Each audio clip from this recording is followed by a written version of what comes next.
नचिकेता, तुम हमारे अतिथि हो। हम तुम्हारा 3 दिनों तक कोई स्वागत सत्कार नहीं कर पाए, इसका हमें बहुत दुख है। हम तुम्हें 1 दिन के लिए 1 वरदान के हिसाब से 3 वरदान देते हैं, मांग लो। यमराज, मुझे वरदान दीजिए कि मेरे पिता का क्रोध शांत हो और जब मैं लौटकर उनके चरणों में जाऊं, वह प्रसन्न होकर मेरा स्वागत करे। तथास्तु। प्रभु, आप स्वर्ग साधन अग्नि के जानकार हैं। मैं श्रद्धालु हूं, कृपया मुझे इसका ज्ञान कराइए। नचिकेता, मैं स्वर्गीय अग्नि को जानता हूं। यह अग्नि अनंत लोगों की सत्ता प्राप्त करने का साधन है, सत्ता का आधार है। सभी प्राणियों की हृदय गुफा में निवास करती है। नचिकेता, आज से यह अग्नि तुम्हारे नाम से जानी जाएगी। इसे लोग नचिकेताग्नि कहकर पुकारेंगे। अब तीसरा वर मांगो। मनुष्य के मर जाने पर कुछ लोग कहते हैं कि वह है, तो कुछ कहते हैं वह नहीं है। मुझे बताइए, सत्य क्या है? है और नहीं का ये विवाद पुराने जमाने से ही चला आ रहा है।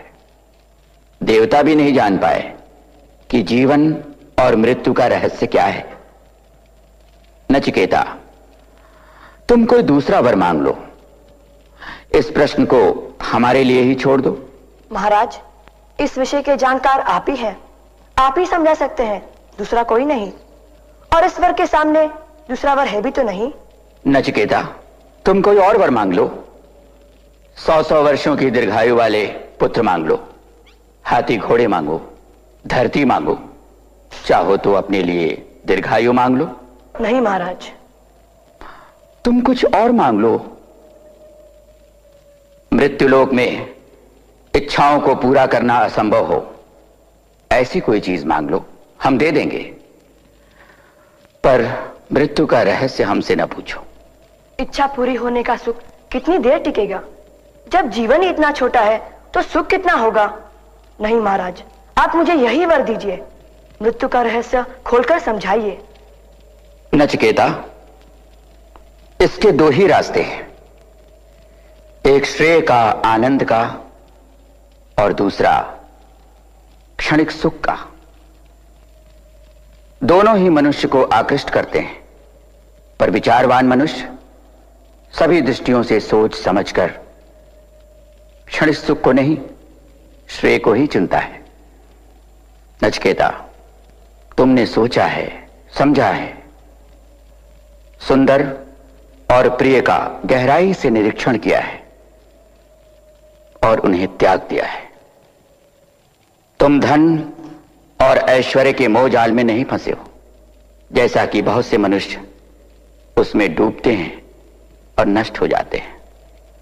नचिकेता, मुझे बहुत संतोष है कि तुम सत्य में निष्ठा रखते हो। मैं कामना करता हूं कि मुझे वैसा ही प्रश्नकर्ता मिले जैसा कि तुम हो। महाराज, वो क्या है जो धर्म और अधर्म से अलग, कर्म और त्याग से परे, भूत और भविष्य के उस पार है? नचिकेता, जिस पद और लक्ष्य की महिमा वेद गाते हैं, जिसके लिए तपस्या की जाती है, जिसके लिए मनुष्य व्रत अनुष्ठान करता है, गहन अध्ययन करता है, वो एक ही शब्द में समाया हुआ है। वो शब्द है ओम। ये शब्द ही ब्रह्म है, यही परम है। जो इसे जान लेता है उसकी सारी इच्छाएं पूरी हो जाती हैं। मुक्ति को प्राप्त करने का यह सबसे ऊंचा साधन है, सबसे बड़ी उपासना है। वो ज्ञान स्वरूप आत्मा है, अजन्मा है, अमर है, सनातन है, नित्य है, पुरातन है। मृत्यु के बाद शरीर की समाप्ति हो जाती है, पर वो सतत विद्यमान रहता है।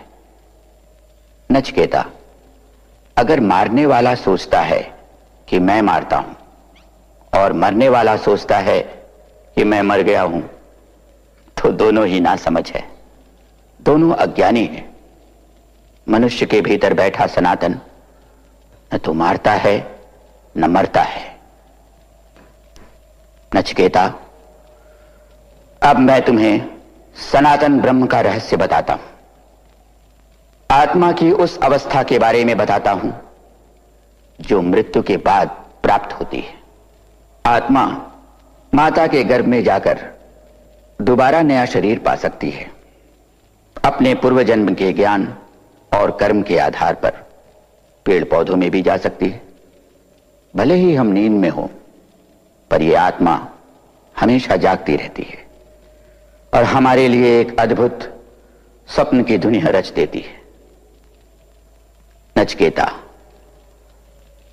वास्तव में तेजोमय ब्रह्म ही अमृत कहलाता है। समूची सृष्टि इसी ब्रह्म में स्थित है, इससे परे कुछ भी नहीं। जब विवेकशील मनुष्य को पता चलता है कि इंद्रियां आत्मा से अलग हैं, इसका उदय और अस्त उसी पर निर्भर करता है, तो उसका शोक जाता रहता है। नचिकेता, इंद्रियों से बड़ा है मन, मन से ऊंची है बुद्धि, बुद्धि से महान है आत्मा, और आत्मा से ऊंचा है अव्यक्त, और अव्यक्त से भी बहुत बड़ा है पुरुष। वो पुरुष जो सर्वव्यापी है, उसका न कोई चिन्ह है, न आकार, न कोई लक्षण। मरणशील मनुष्य जब इसे जान लेता है तो उसे मुक्ति मिल जाती है। इसी को अमृतत्व कहते हैं।